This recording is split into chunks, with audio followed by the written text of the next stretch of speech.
எதிர்கட்சிகளால் நாட்டில் எல்லாமே ஆளுங்கட்சி தவிர்த்து எதிர்கட்சி தான். நாட்டில் எல்லாமே எதிரி கட்சியாக பார்க்காதீர்கள், எதிர்கட்சியாக பாருங்கள். இந்த எதிர்கட்சி இருக்காங்க வாய்ப்பை கழகத்தினுடைய தலைவர் எங்களது போற்றுதலுக்குரிய மாண்பு தளபதி அவர்கள் வாய்ப்பினை வழங்கினார்கள். கழகத்தினுடைய இளைஞர் நிகழ்ச்சியாளர் மாண்புமிகு சின்னவருடைய ஆசையோடு இந்த தெற்கு தொகுதியில் மதசார்பற்ற முற்போக்கு கூட்டணி கட்சிகளின் ஆதரவோடு போட்டியிட்டு ஒரு மகத்தான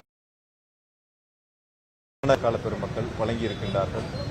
வாக்களித்த வாக்காளர் பெருமக்களுக்கு நன்றி தெரிவிக்கின்ற அந்த கடமை உணர்வோடு எங்களுடைய திராவிட முன்னேற்ற கழகத்தினுடைய நிர்வாகிகள், தோழமை இயக்கத்தினுடைய நிர்வாகிகள் என அனைவரையும் ஒன்றிணைத்து இன்று நன்றி தெரிவிக்கின்ற பணிகளை நாங்கள் தொகுதி முழுவதும் செய்து வருகின்றோம். ஒவ்வொரு பகுதிகளாக சென்று வாக்காளர்களை சந்தித்து வாக்களித்த மக்களுக்கு எங்களை அர்ப்பணிப்புணர்வோடு எங்களுடைய நன்றிகளை இந்த வாக்காளர் பெருமக்களுக்கு சமர்ப்பித்து வருகின்றோம். 3 தொகுதிகளை 10ல் 3 தொகுதிகளை திராவிட முன்னேற்ற கழகத்திற்கு கோவை மாவட்டத்தில் வழங்கியிருக்கின்றார்கள் வாக்காளர் பெருமக்கள். வரக்கூடிய காலங்களில் முழுவதுமான வெற்றிக்கு நாங்கள் அயராது உழைப்போம் என்ற உறுதியோடு இந்த நன்றி அறிவிப்பை நாங்கள் மக்களை சந்தித்து நன்றிகளை தெரிவித்து வருகின்றோம். பொறுப்பேற்றதிலிருந்தும் பதவியேற்றதிலிருந்தும் தற்போது வரையோட செயல்பாடுகள் எப்படி இருக்கு? ஏன்னா அமைச்சர் விரிவாக்கமே இப்பதான் முடிவடையல, இப்பதான் அமைச்சர்களுக்கு ஒரு விளக்கம் விதிக்கப்பட்டது. எப்படி பாக்குறீங்க? இல்லை, இந்த ஒரு வார காலமாக சமூக வலைத்தளங்களில் வரக்கூடிய கருத்துக்களை நீங்க எல்லாம் பார்த்திருப்பீங்க. எப்படிப்பட்ட கருத்துக்கள் முன்வைக்கப்படுகின்றன, அவர்களுக்கு வாக்களித்தவர்கள் கூட எப்படிப்பட்ட கருத்துக்களை முன்மொழிந்து வருகின்றார்கள் என்பதெல்லாம் நீங்கள் பார்த்துக் கொண்டிருக்கின்றீர்கள். ஒரு வார காலம் இப்பொழுது ஆகியிருக்கின்றன. இன்னும் கொஞ்சம் பொறுமையாக இருந்து பார்ப்போம். இந்த அரசு எப்படி செல்கிறது என்பது, மக்களுக்கான திட்டங்களை எப்படி கொண்டு சேர்க்கின்றார்கள் என்பதை பொறுத்திருந்து பார்ப்போம். நடக்கின்ற ஒரு வார்த்தையை தொடர்ச்சியாக பார்க்க முடியுது. ஒவ்வொரு கட்சியும் எதிர்கட்சிகளும் குற்றம் சாட்டுறாங்க. எப்படி பாக்குறீங்க? ஏன்னா திமுக கூட்டணி விவகாரம் ஒன்னா சேர்ந்து தொடர்ச்சியாகவே அதோட குற்றச்சாட்டு நீங்க சட்டமன்றத்தில் பார்த்தீங்க. இப்ப அதிமுக என்ற ஒரு இயக்கம் இரண்டாக பிளவுபட்டு ஒரு அணி ஆளும் கட்சிக்கு ஆதரவாக செயல்படக்கூடிய ஒரு சூழலை அங்கு பார்த்தோம். அதில் சட்டமன்றத்தில் இருக்கக்கூடிய சட்டமன்ற உறுப்பினர்கள், கட்சியினுடைய தலைவர் பெருமக்கள் இது குறித்த கருத்துக்களை முன்மொழிந்திருக்கின்றார்கள். நீங்களும் அதை பார்த்தீங்க, பொதுமக்களும் அதை பார்த்துக்கிட்டு தான் இருக்காங்க. அதனால இந்த அரசு எப்படி செல்கிறது என்பதை பொறுத்திருந்து பார்ப்போம்.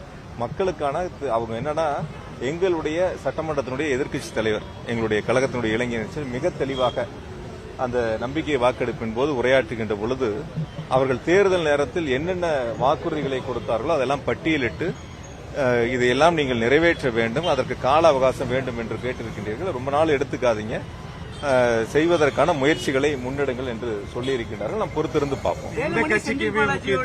சட்டப்பேரவை வளாகத்தில் என்ன உரையாடினார் அப்படின்றது அதிமுக எடப்பாடி பழனிசாமி ஒரு அறிக்கையின் குறிப்பிட்டிருந்தார். அப்படி நாங்க பேசல. போற வழியில நான் லாபியில வரும்போது அங்க நின்றுட்டு இருந்தாங்க புதுக்கோட்டை விஜயபாஸ்கர், எங்க எம்எல்ஏஸ் எல்லாரும் நின்றுட்டு இருந்தாங்க. இப்ப நாங்க சைன் பண்ணும்போது அந்த இடத்துல கையெழுத்து போடக்கூடிய இடம் அது. கையெழுத்து போடும்போது அவங்களும் இருந்தாங்க, நாங்களும் இருந்த கையெழுத்து போடும்போது. மற்றபடி வேற ஒன்றும் நாங்கள் அரசியல் சம்பந்தப்பட்ட கருத்துக்கள் எதுவும் பேச வேண்டிய அவசியம் எங்களுக்கு இல்லை, நாங்க பேசவும் இல்லை. இந்த கட்சி இந்த தேர்தலில் எந்த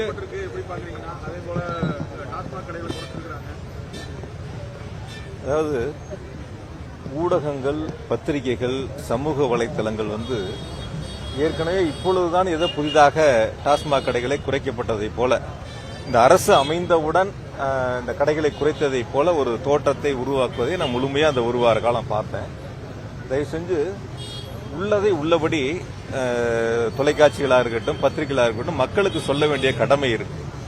குறிப்பா கடந்த திராவிட முன்னேற்ற கழகத்தினுடைய ஆட்சியில் எங்களுடைய மாண்பு முதலமைச்சர் அவர்கள், எங்களுடைய கழக தலைவர்கள் உத்தரவிட்டு 500 டாஸ்மாக் கடைகளை நாங்கள் குறைச்சோம். அதற்கு முன்பாக அதிமுக அரசிலையும் டாஸ்மாக் கடைகள் குறைக்கப்பட்டன. ஏதோ இப்பொழுதுதான் புதிதாக இந்த அரசு அமைந்தவுடன் டாஸ்மாக் கடைகள் 717 கடைகள் ஒரு பூட்டப்பட்டதை போல சில செய்திகள், சில சமூக வலைத்தளங்கள், சில ஊடகங்கள் இது போன்ற செய்திகளை வெளியிட்டிருக்கும் பொழுது பார்க்கும்போது ஒரு பொறுப்புணர்வோடு, ஒரு கடமை உணர்வோடு கடந்த காலங்கள் என்னென்னலாம் இருந்துச்சு, இப்பொழுது என்ன செஞ்சிருக்கிறாங்க அப்படிங்கறத ஒரு செய்தியா போடும்போது அதையும் சேர்த்து போட்டா கொஞ்சம் நல்லா இருக்கும்.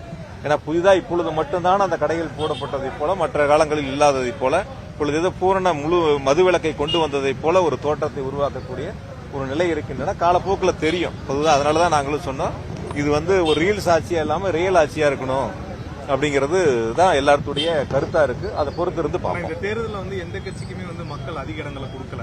அப்படின்னு பார்க்கும்போது மக்கள் இந்த முறை வந்து எப்படி வாக்களிச்சிருக்காங்க, இது என்ன ஒரு செய்தி சொல்ல வராங்க? உண்மையான மாற்றத்தை எதிர்பார்க்குறாங்க.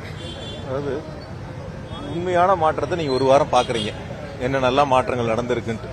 இதில் உண்மையான மாற்றங்கள் என்ன நடக்க போகுதுங்கிறத பொறுத்திருந்து பார்க்கணும். அதாவது என்னை பொறுத்த வரைக்கும் நான் உங்ககிட்ட கேட்கக்கூடிய ஒரே ஒரு கேள்வி பொதுவாக என்னன்னா, மாற்றம்னா என்ன? இந்தியாவில் தொழில்துறையில் தமிழ்நாடு நம்பர் 1. அதில் என்ன நீங்கள் மாற்றங்கள் கொண்டு வர போறீங்க? உயர்கல்வி சேர்க்கையில் இந்தியாவில் தமிழ்நாடு நம்பர் 1. அதில் என்ன நீங்கள் மாற்றங்களை கொண்டு வர போறீங்க? மருத்துவத்தில் இந்தியாவில் தமிழ்நாடு நம்பர் 1. அதில் என்ன நீங்கள் மாற்றங்களை கொண்டு வர போறீங்க? பொருளாதார வளர்ச்சியில் இந்தியாவில் தமிழ்நாடு இரட்டை இலக்க வளர்ச்சியை எட்டியிருக்கு. அதில் என்ன நீங்கள் மாற்றங்களை கொண்டு வர போறீங்க? ஆக பொதுவாக மாற்றம் என்று சொன்னால் ஒரு கொள்கை ரீதியான ஒரு முடிவு இருக்கணும். நாங்கள் வந்து கல்வியில் இந்த மாற்றங்களை செய்ய போறோம், நாங்கள் மருத்துவத்தில் இந்த மாற்றங்களை செய்ய போறோம், நாங்கள் தொழில்துறையில் இந்த மாற்றங்களை செய்ய போறோம் அப்படிங்கறதெல்லாம் அவங்க தேர்தலுக்கு முன்பாக எதையும் சொல்லலை. இதெல்லாம் நாங்கள் செய்யறோங்கிற அந்த வாக்குறுதிகளையும் அவங்க கொடுக்கல. ஆக பொதுவாக சில சமூக வலைத்தளங்கள், சில பத்திரிகைகள், சில தொலைக்காட்சிகள் தான் சில நேரங்களில் மாற்றம் மாற்றம் அப்படிங்கிறாங்க. என்ன விதமான மாற்றங்கிறது சொன்னாதான் அது சரியா தவறான கருத்துக்களை சொல்ல முடியும்.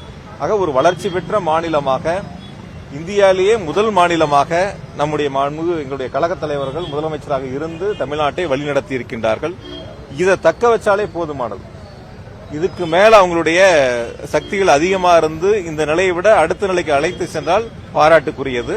ஆனால் இதிலிருந்து தமிழ்நாடு பின்னோக்கி செல்லாமல் இந்த நிலையை பாதுகாத்து எடுத்து சென்றால் இதுவே மக்களுக்கு பல்வேறு நிலைகளில் ஒரு உயர்ந்த நிலைக்கு அழைத்து செல்லக்கூடிய ஒரு வாய்ப்பாக இருக்கு. நன்றி.